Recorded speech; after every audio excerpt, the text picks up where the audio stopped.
हम बात करेंगे गॉस लॉ पे। पिछले क्लास तक हमने इलेक्ट्रिक फ्लक्स को देखा था, आज गॉस लॉ। तो गॉस लॉ को देखेंगे और गॉस लॉ को प्रूव भी करेंगे। तो ये वाला क्वेश्चन बिहार बोर्ड में बहुत ज्यादा पूछा जाता है और ये जो वीडियोस मैं बना रहा हूँ ये डेडिकेटेड है प्लस टू के स्टूडेंट्स के लिए, specially for plus two students. और इस क्राइटेरिया के साथ बना रहा हूँ कि हिंदी मीडियम इंग्लिश मीडियम में किसी को दिक्कत ना होगी, सब लोग पढ़ पाएंगे इससे। तो गॉस थ्योरम कहते हैं या गॉस लॉ कहते हैं, हिंदी में कहते हैं गॉस प्रमेय। ठीक है।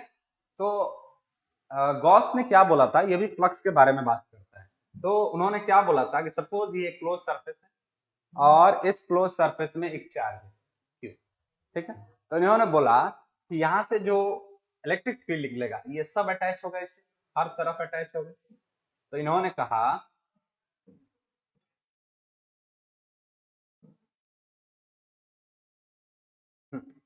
किसी क्लोज सरफेस से निकलने वाली या किसी क्लोज सरफेस से अटैच होने वाली इलेक्ट्रिक फ्लक्स उस क्लोज सरफेस में टोटल चार्ज के 1/ε0 गुना होता है। ठीक है। द नेट फ्लक्स, इनका स्टेटमेंट क्या है, the net flux linked with a closed surface is 1/ε0 times the total charge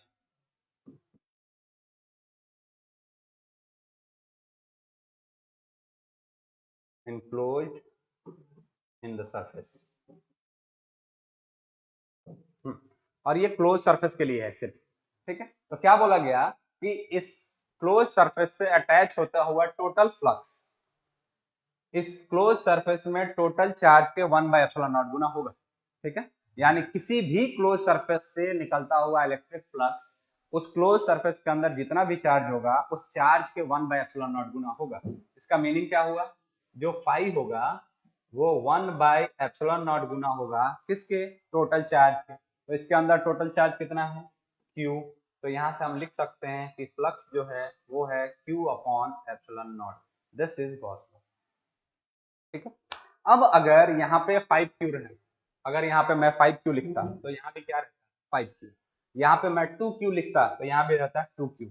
यानी आपको करना क्या है कि इस क्लोज सरफेस के अंदर जितना चार्ज है उस चार्ज का 1/ε0 गुना, यानी फ्लक्स हो जाएगा आपका फाई इक्वल टू Q/ε0। अगर इस सरफेस के अंदर कोई चार्ज नहीं है तो यहाँ पे फ्लक्स कितना हो जाएगा, जीरो।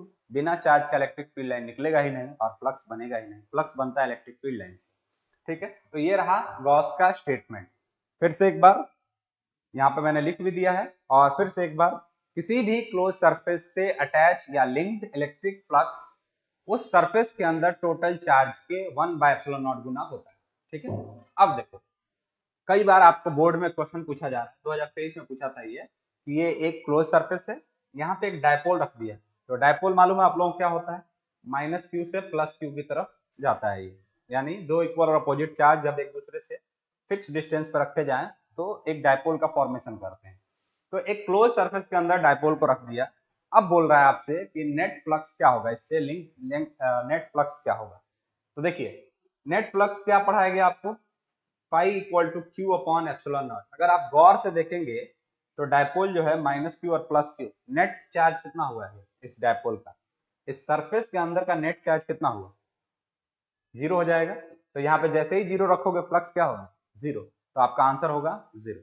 ठीक है। यानी अगर आप किसी डायपोल को, ये नीट में भी पूछा गया, अगर आप डायपोल को किसी क्लोज सरफेस के अंदर रखेंगे तो उससे बनने वाला नेट फ्लक्स कितना होगा, जीरो।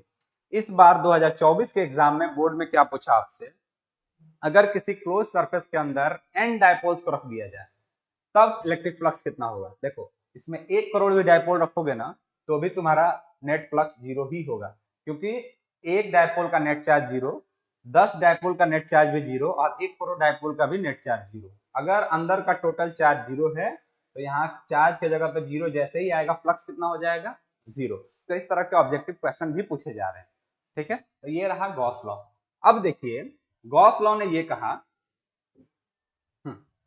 कल हमने पिछले क्लास में जो पढ़ा है वो पढ़ा है phi equal to closed integral E dA cos theta. ठीक है। क्लोज सरफेस के लिए फ्लक्स का फॉर्मूला इतना पढ़ा है इलेक्ट्रिक फ्लक्स में, और यहाँ पे हमने पढ़ा क्लोज सरफेस के लिए pi equal to q upon epsilon naught. ठीक है, तो दोनों को मिलाकर हम क्या लिख सकते हैं, दोनों को मिलाकर हम लिख सकते हैं close integral E d A cos theta equal to q upon epsilon naught. और गॉस लॉ के एप्लीकेशन में इसका बहुत इस्तेमाल होगा, गॉस लॉ का जब एप्लीकेशन हम लोग पढ़ेंगे तो इसका बहुत ज्यादा इस्तेमाल होगा। ठीक है, अब आते हैं हम लोग आगे, proof of Gauss law. Gauss law को प्रूफ कर देते हैं, प्रूफ ऑफ गॉस लॉ या गॉस थ्योरम। ठीक है, तो देखिए हमने क्या करना है कि एक चार्ज था यहाँ पे कोई,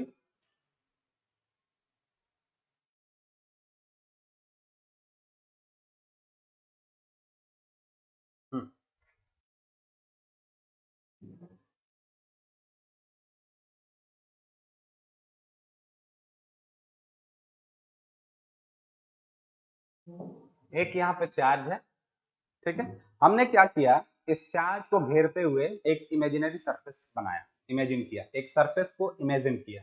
कैसा सरफेस इमेजिन किया, ये देखिए,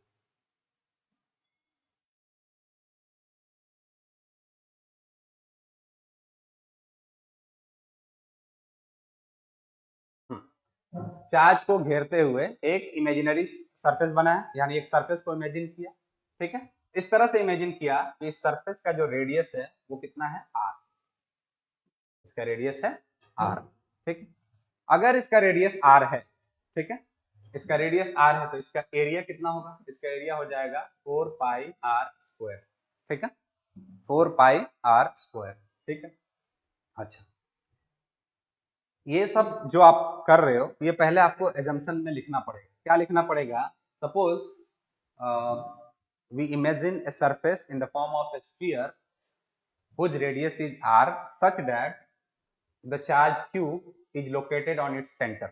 यानी एक स्फीयर के फॉर्म में एक सरफेस को इमेजिन किया गया जिसका रेडियस r है और उसके सेंटर पे q चार्ज है।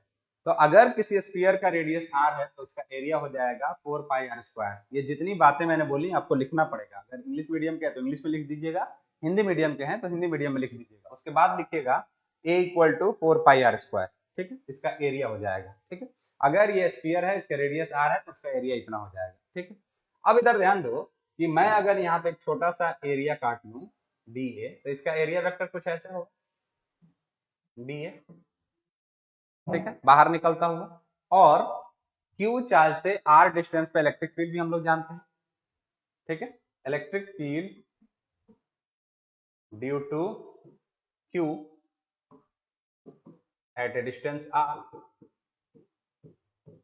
कितना होता है, E इक्वल टू होता है के क्यू अपॉन आर स्क्वायर, जिसको हम लोग कितना भी लिखते हैं 1/4 pi epsilon naught q upon r square, एक ही बात है।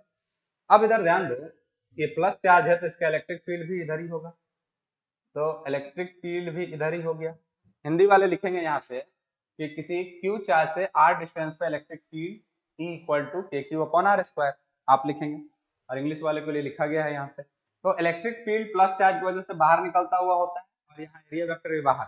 तो यहाँ पे हम देख सकते हैं कि थीटा कितना हुआ, theta between electric field and area vector 0 degree हुआ, इस फिगर में दिख रहा है। अगर हमने यहाँ लिया होता तो भी उतना ही होता, एरिया वेक्टर इधर निकलता और इलेक्ट्रिक फील्ड इधर निकलता, दोनों के बीच का जो एंगल होता वो 0 डिग्री ही होता। इधर लिखते इधर भी वही होता। ठीक है, तो सिमेट्री मिल गई है हमको। ठीक है, थीटा 0 डिग्री हो गया है। अब इस छोटे से एरिया से लिंक्ड फ्लक्स कितना होगा, देखिए small flux linked with small area DA, यानी छोटे से एरिया डीए से जो लिंक फ्लक्स होगा वो कितना होगा। तो हमने पढ़ रखा है d phi equal to E d A cos theta. ठीक है, ये छोटे से एरिया के लिए। अब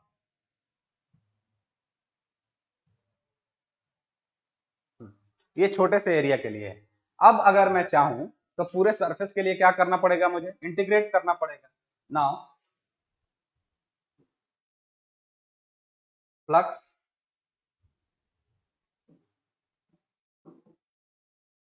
linked with total surface या एंटायर सरफेस। ठीक है, तो टोटल सरफेस के लिए कितना हो जाएगा, देखिए इसका इंटीग्रेशन कर देंगे, d phi equal to E d A cos zero, angle कितना था कॉस जीरो। ठीक है, अब देखते हैं डी फाई का इंटीग्रेशन फाई, और चूंकि इलेक्ट्रिक फ्लक्स है इसलिए छोटा सा ही लगा दिया।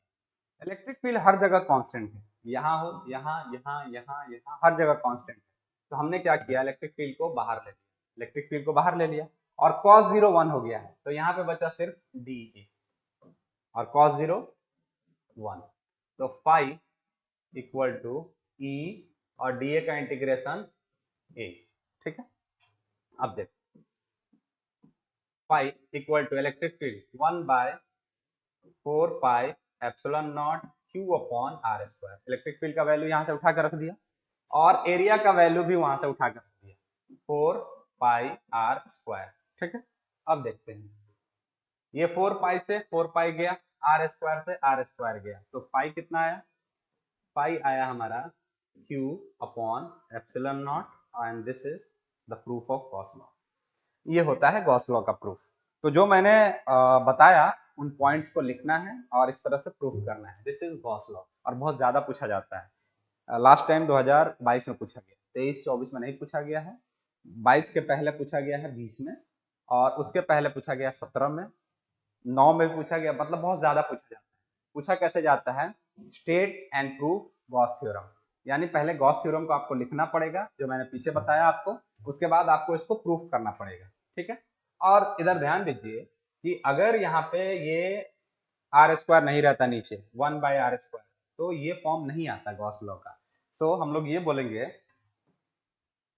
This form of Gauss law is due to inverse square law।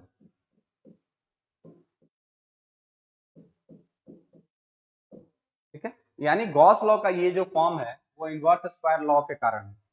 ठीक है, ये जो फॉर्म है गॉस लॉ का ये इनवर्स स्क्वायर लॉ के कारण है।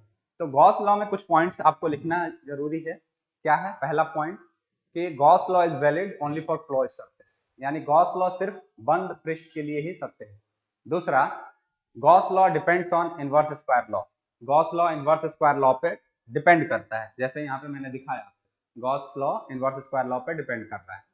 तीसरा पॉइंट आप ये लिखेंगे कि जो क्लोज सरफेस होता है, जैसे मैं यहाँ समझाता हूँ आपको, ये क्लोज सरफेस है, इसके अंदर का चार्ज को खाली कंसिडर करना है, बाहर के चार्ज को नहीं। सपोज यहाँ पे कोई 4Q चार्ज है और यहाँ पे -3Q चार्ज है, तो यहाँ से बाहर जाता हुआ इलेक्ट्रिक फील्ड होगा, यहाँ अंदर आता होगा, तो यहाँ से इलेक्ट्रिक फील्ड लाइन जो यहाँ अटैच होंगी यहाँ से एंटर करेंगी और यहाँ से बाहर निकल जाएंगी, तो नेट फ्लक्स पे बाहरी चार्ज के कारण कोई असर नहीं होता। तो सिर्फ चार्ज कौन सा कंसिडर करना है, जो सरफेस के अंदर, तो this does not have any effect on the net flux, और इसका भी कोई असर नहीं होगा। तो आप ये ध्यान रखेंगे कि नेट फ्लक्स किसके कारण होता है, जो चार्ज क्लोज सरफेस के अंदर होगा उसी के कारण फ्लक्स बनेगा। ठीक है, तो these are the points we have to consider while talking about Gauss law. Thank you so much. अगले क्लास में हम लोग गॉस लॉ के एप्लीकेशंस को देखेंगे।